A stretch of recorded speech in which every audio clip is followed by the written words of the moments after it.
Hey there, guys. All right, today we are back with some more overly sarcastic productions, and this time, Red's newest trope talk, Unreliable Narrators. Before I dive in, make sure you go and check out the links in the description box below. I would love if you join the Discord and follow me over Twitch. Now, I fucking love this trope. Let me tell you, it's my favorite. It's my favorite trope because, right? It specifically the subtle, unreliable uh narrator. Although like when it comes to Percy Jackson, you can just tell he's an unreliable narrator is also super fucking entertaining though. Especially then when you go and read like one of the I'm not the biggest fan of the sequel series, Heroes of Olympus, but one of my favorite parts about it was just everyone's reactions to Percy, because Percy um uh does not really talk about how cool he is or whatever. He kind of casually mentions he blows up Mount St. Helens. He doesn't really overhype himself, I guess was one way of phrasing it. But then, everyone's fucking, I think Hazel it was, when she meets him, pretty much describes him like a god. His powers. That's you know, that is some satisfying like narrate like the build up of Percy's powers from book 1 to book 5 of the original series is really well done. But then because like one of the problems, especially when you see this, I think you see this a lot in television, I feel like, but this happens way too often, is like um in the sequel series, the powerful character from before is just weakened a fuck ton, right? To like, I guess, make way for the new characters or whatever, or to like maybe like balance things. I like that that's not what happened in Heroes of Olympus. Although, like, I do think Percy was still a bit underwhelming, especially in book 5, Blood of Olympus, um, where he has his nosebleed. Thought he was a bit underwhelming in that. Um, but like book two when he like does the glacier shit, amazing. Uh, anyways, but unreliable narrators where it's like very subtle, that they're unreliable is very nice because it's also more, I guess you could say, realistic of our own personal selves, right? Because you are not actively conscious of really your you know we ourselves are unreliable narrators of our lives. That's just life. That's just how it is. That's just how humans are. That's just how we're gonna be. uh it's like when that is uh in a book, you know pretty I like it a lot. I don't know where I'm going. I don't know what point I'm trying to make with that. I'm just putting words out there. Every story with a narrator has a narrative voice. In simple terms, it's the tone and approach taken by the narration, which is basically all the parts of the story that aren't dialogue or inner monologue. Scene setting, physical descriptions, the actions a character takes, all these things make up the narrative voice of a typical prose story. The simplest thing to nail down about it is whether it's in first, second, or third person. Haha, I also noticed Anna hadn't said much about the personal things she would change, like getting her parents back together or saving Look. I understood, but I didn't want to admit how many times I've dreamed of getting my own parents back together. The I'm guessing those dashes are there for uh the print version. A first-person narrative voice talks in terms of I and we and me, taking the explicit role of a character in the story, I just knew she'd be using Percy Jackson as an example. telling events that happen to them. A second-person narrative voice is more rare, talking in terms of you and yours, taking the role of an observer, I read a book like this. It's the not every single chapter is like this, and maybe that might be why it threw me off and I didn't care for it. but the fifth season by MK Jemison. Is it MK or NK? Hold on. Oh shit, I can't. Never mind. I put the book on a shelf I can't see. Uh, um, I mean, overall, I thought the book was good. Just not for me because of the, um, you know, y- the author used second person narration, and I don't like it. It was weird to me. Describing the actions of the person they're dealing with. A third-person narrative voice is probably the most common, using they and them and he and her to describe the actions of the characters from a wholly externalized perspective. A second or third-person narration essentially implies the existence of a narrator character, intangible and unobservable, narrating the events of the story and the thoughts and insights of its characters from a separated standpoint. And this is a very useful subdivision to draw, but it is not where the conversation about narrative voice ends. For one thing, these implied spectator mode narrator characters have varying levels of omniscience, how much they actually know about the story and can communicate to the audience. Limited is probably the narrowest field of view. The narrative voice is limited to the thoughts and inner monologue of one character at a time, but will limit its narration of all other characters to the POV character's own. I do third person limited omniscience, in case you wanted to know. Observations. For instance, a third-person limited narrator might volunteer that the POV character is feeling tired or scared, but when discussing a different character, the narrator will only volunteer that the POV character thinks they're putting on a brave face. Objective is the narrative equivalent of a wide shot. This narrator doesn't have close-in access to anyone's thoughts and motivations and will instead simply narrate their actions in dialogue, leaving the audience to infer how they're feeling and why they're doing. I don't really like this one because, right, because of this, we don't really. You have to then infer a lot of the internal struggles, which for some people works really well. For me, it doesn't because I want to know kind of the specifics of at least one character, because then through that one character, I can better infer which is why I like third person limited omniscience the most, because I'm inside the head of at least one character for a chapter or a section or a paragraph, whatever. I'm in one person's head, and I know their internal struggles, or at least I have a very good idea, a really good idea of their internal struggles. Maybe not everything is painted clearly, because maybe the character themselves is lying to themselves, and it's written in a way maybe where we can't tell that they're lying to themselves, because obviously no one is really going to admit that they are lying to themselves until they go through something serious, or they have someone to talk. Things gotta, part of the character progress. We don't maybe realize they're lying to themselves until the end. But yeah, through the POV of the character, we get their internal thoughts, which then allows us to get their feelings on the people around them. But then we can use the actions of the other people to kind of get a vibe for the other people around them's internal conflict, right?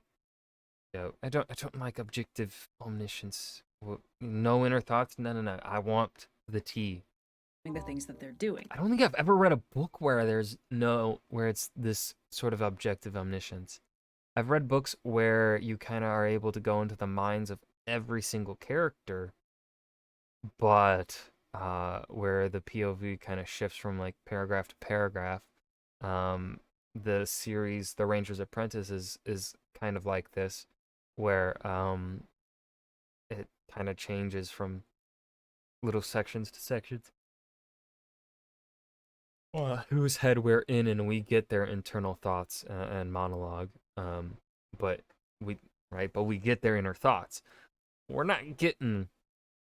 I really can't think of an example of this sort of objective omniscience. And finally, omniscient is a narrative voice that knows. Total omniscience is the one that Ranger's Apprentice is. What everyone is thinking and feeling, and can freely switch perspectives between different characters to show what anyone and everyone is feeling about the story. This might seem like a lot of trouble for a character that doesn't even really exist. Narration is invisible, the glue that holds prose storytelling together, because otherwise it would just be scripted dialogue and stage directions. Narration is how the story describes itself, and because there's no way for language to be completely neutral and objective, the choices a writer makes in how a narrator, even a third-person omniscient narrator, describes the story they're dealing with implicitly creates a characterization for that narrator. There's a difference between saying a character said something and saying they hissed or murmured or managed or yelled or shrieked. They all feel different and mean different things and imply different things about the character they're describing, and thus indirectly imply things about the narrator holding that opinion. A supposedly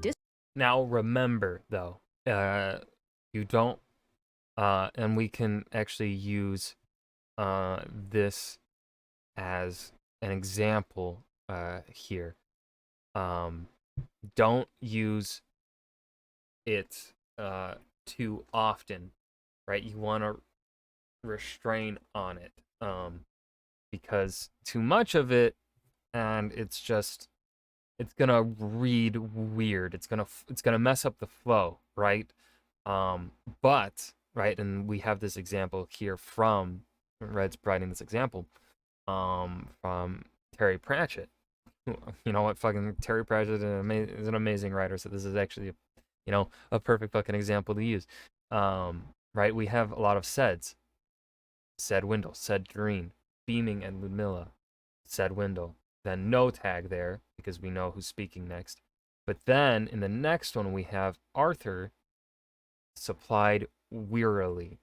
So, right, that immediately, because it's not using the word said,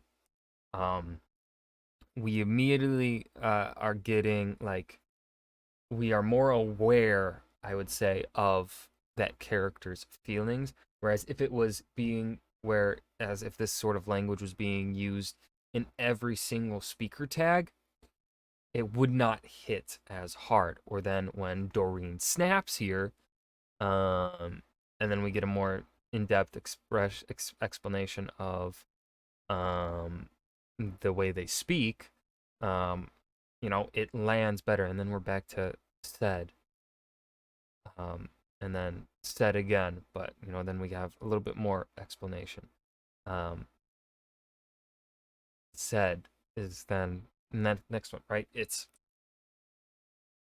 all about balance. Distant narrator might describe a character as beautiful or repulsive or terrifying or irresistibly attractive, with the implication that these opinions must be universally held because they're being stated by a character that's supposed to be neutral, despite the fact that these are subjective assessments that would vary from character to character and audience to audience. If a writer isn't careful about this, the narrator can end up as an unintentional and invisible author self-insert, giving the writer's unfiltered perspective on the story they're telling, perhaps revealing implicit biases or blind spots on the part of the storyteller. But the thing is, this is a feature and not a bug. A completely neutral narrator, if such a thing could even exist, would be distant and sterile and make the story needlessly difficult to parse. The fact is, the narrator is a character, and that character has a voice. And while some stories make that explicit by having the narrator be one of the named characters recounting the story from their perspective, some story formats make this less obvious, and the characterization of the narrator is really only demonstrated in the specific ways they choose to describe the plot and characters. The narrative voice has opinions and biases and finds certain things funny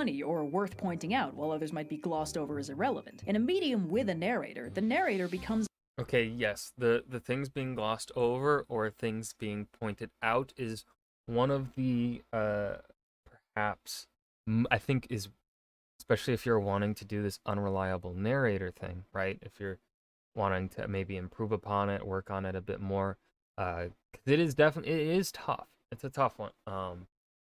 I think we definitely, especially as writers, we lean towards more being omniscient in everything because we just want to tell everything, right? We just want to get the thoughts in our head out there on the page.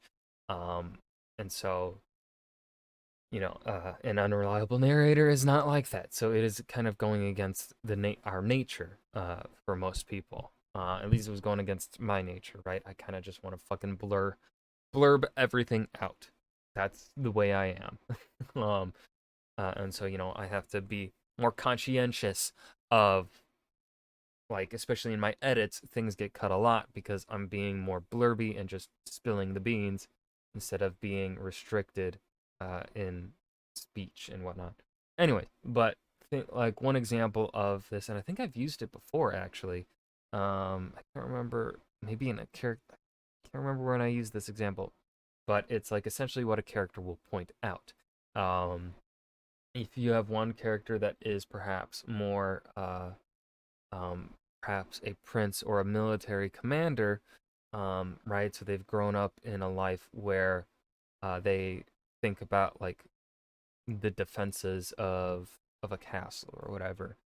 You know, when they go and see a new castle, they're going to point out the state of the wall, the movement of the troops on the battlements, right? They're going to notice that sort of thing. Uh, a character that maybe does not have that interest, um, does not give a shit about any of that, and is maybe more so interested in perhaps architecture, could describe, and this would still allow you to be able to describe the wall, but in a different way, right? The military-minded person might just look at the wall and be like, "Yeah, that's defensible. Solid rock, stone, well put together, no crumbling sections. Patrols are frequent, blah blah blah. No one's sleeping on duty, blah blah." That sort of noticing. A person that maybe has more of an artistic interest in architecture will point out maybe the beauty and shape of the wall. It's, you know, more of an emphasis on the look of the towers and the crenellations or things like that. How the wall fits in, how the castle wall fits into the surrounding landscape. They might pay more attention to that sort of thing. Uh, and maybe they, when they look at a guard's clothing, and they're more of an artistic or maybe perhaps fashion-minded character, they're going to notice perhaps the coloring of the clothing, whereas the military-minded character is going to notice, all right, that chainmail looks a bit big, perhaps a hand-me-down, right? Just two easy examples there. Um, uh, but yeah, um, I think one of the ways I taught myself to be better about unreliable narration was kind of like having two POV characters experience the same thing, and maybe not in the same chapter, but a chapter apart. Um, because how I do it is each chapter is one character's POV, and then usually in the next chapter is someone else's. Um, like we bounce back and forth between POVs, from chapter to chapter. Um, but anyways, uh, you know, have two characters experience the same setting, uh, but have them describe it differently, because what will that, there's benefits to that. Um, is it gives the audience a more fuller picture, right? Especially if we use our example from earlier that I just gave, it gives like we'll know like, okay, this character is very confident and defensive of this. This character thinks it looks beautiful, right? We get a fuller picture of the setting in our mind. Um, and two, it helps. I mean, it helps you as a writer, right? You're learning, getting better at your practicing your unreliable narration. And two, it can just help the reader get the different vibes, right? Um, it helps the reader also know for certain that a character is unreliable, right? Because sometimes for some people, they may not want the unexpected unreliable narrator. Um, you know, this is just so sometimes, right, depending on your goal and things like that, right? If you want your unreliable narrator to be unexpected, then shoot for that. But if you want it to be pretty clear, like, hey, um, these guys are unreliable, like you want your audience to focus on that. You want your audience to be aware actively and actively thinking about it for maybe things you want to set up in the future. You want your characters, you want the audience to know right off the bat, unreliable narrators. Uh, and that's more of my style. Is I want like I want you to be aware, people are unreliable here, right? So gotta also be conscious of your goals in your writing. a lens through which the We're 3 audience minutes into experiences the the thoughts Reds and video. actions of every other character. Which means, on the most basic and technical level, every narrator is an unreliable narrator. A Yeah. theoretically perfectly reliable narrator would explain absolutely everything that's happening, so the audience is fully briefed on the intricacies of the story, which is impossible, because at bare minimum, language itself isn't that precise, and broadly, it would just take way too long. There will always be room for confusion and interpretation. But aside from a certain baseline background radiation of unreliability, there are many Sometimes I lie. ways for a narrator to be notably unreliable. It's generally expected that a narrator or POV character is being honest and correct about what's happening, at least to the extent of their ability to understand it. But what happens when that's not true? Now, the convenient thing about this line of questioning is it actually takes us out of the prose-only zone. See, most mediums of storytelling don't have narrators, because most of them don't need narrators. In prose writing, the narrator is the only way for the story to set the stage, paint the picture of the setting for the audience, tell us how the characters look and act, and broadly, the only way for the story to communicate information to the audience that the characters themselves wouldn't immediately want to volunteer. If you want to get across to your audience that a character is a redhead with green eyes and freckles, unless that character feels like saying those things out loud, it's gonna have to come through from the narrator. This stops being true as soon as a visual element is introduced to the story. So comics, picture books, shows, and movies don't need narration, and in fact often suffer from its inclusion, because audio narration don't need narration, and in fact A scene that the book relegates to a disjointed narrated flashback that would not have translated.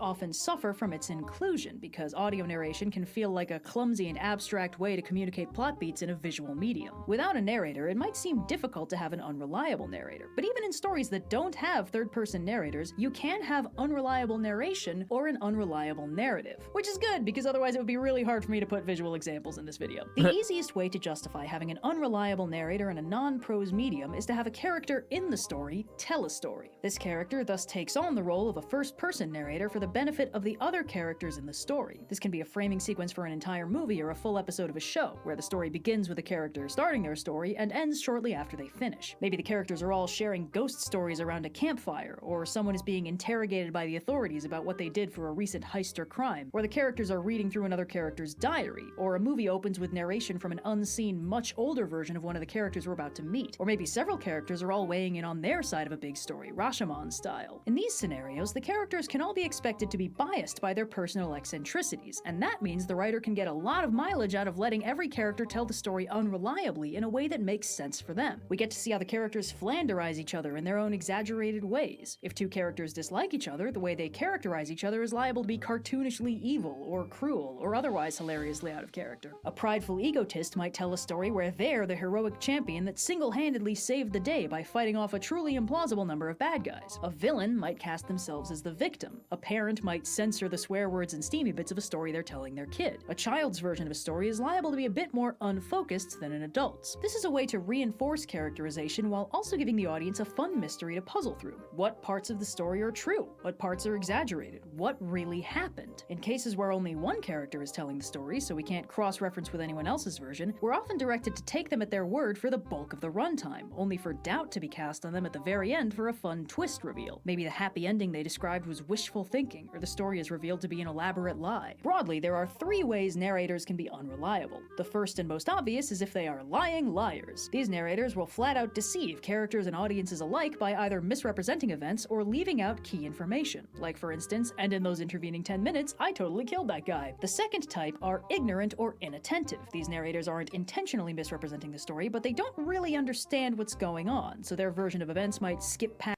I like to use the ignorant one sometimes, or well, right, they're ignorant of certain things, but then, like, you know, as the story progresses, they're becoming less ignorant, right? And of course, it's a balancing act, because you want them to notice some things so that you can clue in your reader that there are things happening around, and there are perhaps deeper things happening within the society or things like that maybe they aren't conscious of because of their lived experience. And then part of their character arc progression is becoming more aware of those problematic things and stuff like that. Then, you know, right, that's part of their that character's personal journey, right? past key details they've missed and be broadly not very useful. This is most common in story-within-a-story settings because it can easily be played for comedy if the narrator chooses to focus on a seemingly incidental detail while extremely significant. The poison for Cusco. Cusco's poison. I can't do the voice of Kronk. And things are happening in the background. And the third type is hallucinatory. These narrators are also not intentionally misrepresenting the story most of the time, but their actual perception of reality is unreliable because the way they perceive their surroundings is not how they're really happening. This works quite well in visual mediums because the camera can show what the character is perceiving with subtle hints that it's not. God, I gotta watch Arcane. It's so beautiful looking. I still don't have Netflix right now. Exactly bound by physical laws or shot continuity. Unreliable narration can also be used for dramatic irony if the character narrates a situation playing out one way while the audience sees it play out differently, presumably how it really happened, giving the audience information that the characters hearing the story don't have. A character might describe themselves as totally in control of their life while the camera treacherously reveals them to be a hot mess. In contrast, a character might also describe themselves as lame or uncool or broadly disliked, only for the objective POV to show them surrounded by people who like and value them, and only their insecurities are making them tell the story that way. This is again used to highlight the character and their unique traits. The way they tell a story tells us something useful about this character, how their own perceptions color reality, and how honest they're willing to be with themselves or the people around them. This is very useful stuff, but the versions we've been discussing have all been safely compartmentalized in a story within a story, and used for the purpose of highlighting a character's unique wackiness in the way they specifically see the world and tell their story. In these scenarios, we typically trust that the camera outside that story within a story is still going to be honest with us about what's really going on. This is not always true, and that's where things can start getting complicated. When an unreliable narrator has control over the entire story, things start getting dicey. In general, an audience will start a story trusting that the story is not lying to them. It likely isn't telling them everything. Even an omniscient perspective typically keeps the camera pointed away from the really juicy reveals, but the audience generally trusts that what they're seeing is what's really happening. They don't go into a story assuming the story is going to lie to them. However, there are ways a writer can clue in the audience that they should start being suspicious. Maybe characters are acting strangely or inconsistently, or backgrounds are shifting in ways that don't make sense, or continuity errors are cropping. And this is what I said about one way of doing this is having two POV characters experience the same thing, but their way of looking at the world is a little bit different, right? And of course, the simple example of a more military-minded person versus a more artistically minded person. Now, of course, this isn't right. You can still have a military person that is artistically minded as well, you know. But like, just for simplicity's sake here, just to get the point across, all right, you have just two different characters that experience something, experience the same thing, but the way they explain it to the audience, their narration, the way that it is narrated is different.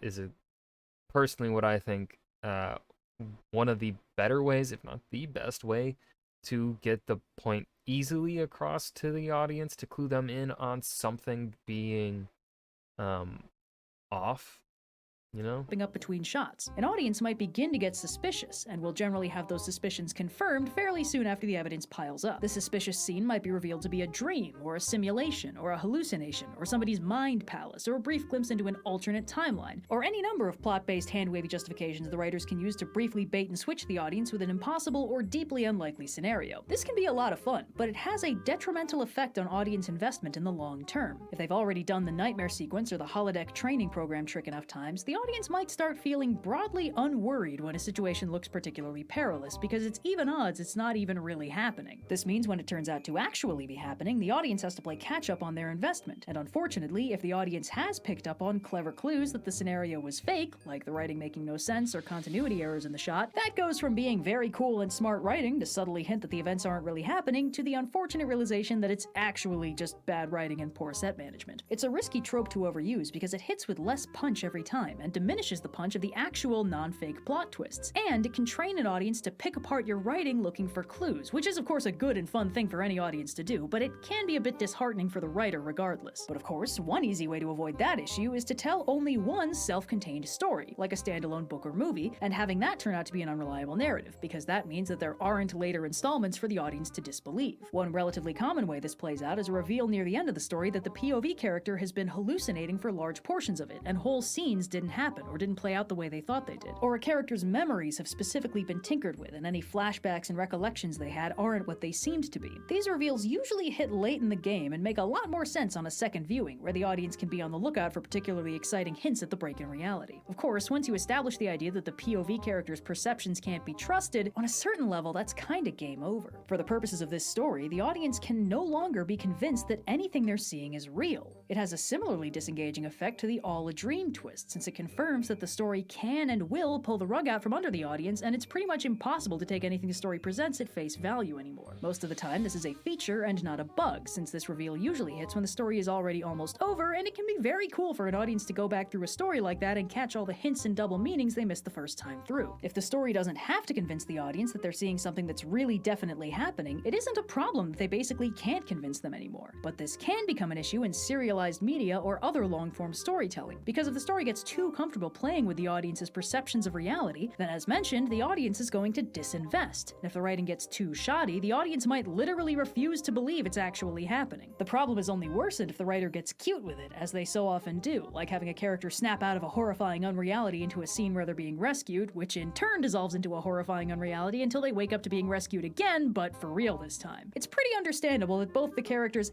and the audience might have a little trouble believing the story is actually ending the way it says it is. And unfortunately, just like in all a dream scenarios, this is technically an interpretation that could be applied to literally any story ever. The idea that a story is being told by an unreliable narrator lying to the audience is technically always true, because the writer is lying to the audience by telling them a story in the first place. This is one of those foundational elements of storytelling, like the fourth wall, where if the writer starts poking at it too hard, it can destabilize the storytelling process itself. It's literally an attack on suspension of disbelief. In order to fully enjoy a story, an audience can't be too hung up on the fact that the story doesn't necessarily make 100% sense or isn't 100% convincing in the effects department. The story could be critiqued or nitpicked for errors or speculative.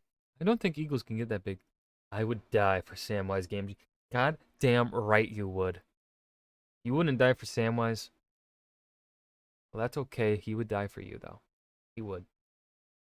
That's why he's the hero. Fantasy that doesn't necessarily make sense, but doing so damages the audience's ability to take the story at face value. So when an audience suspends their disbelief, they're choosing not to do that in order to remain immersed in the story. This is why things can get tricky when the story tells the audience that they should have been disbelieving them the whole time, because actually the story was a lie. It can be an exciting and unusual approach to storytelling because it directly encourages the audience to critically examine what they're seeing rather than taking the characters at face value. But if they take that You agreed to stay away. Darth Vader. I lied. Star Wars Force Unleashed. So good. far enough, or rather if the Fucking absolute power trip fantasy, but goddamn. So fun. writer directs them to take that far enough, the audience's ability to stay immersed can be deeply compromised. In the end, the audience won't know when to trust the story, and if the story does something they dislike, they might choose to believe that it was a lie too. If the author makes too much of their story a canonical lie, they lose the ability to control the audience's belief in what they're telling them. So, yeah. Yep, always a balancing act. And that was Trope Talk Unreliable Narrators. I got nothing else to add here at the end. I hope you guys enjoyed. Remember to hit that like button and subscribe. Subscribe for more. And I will see you guys in the next video. Peace.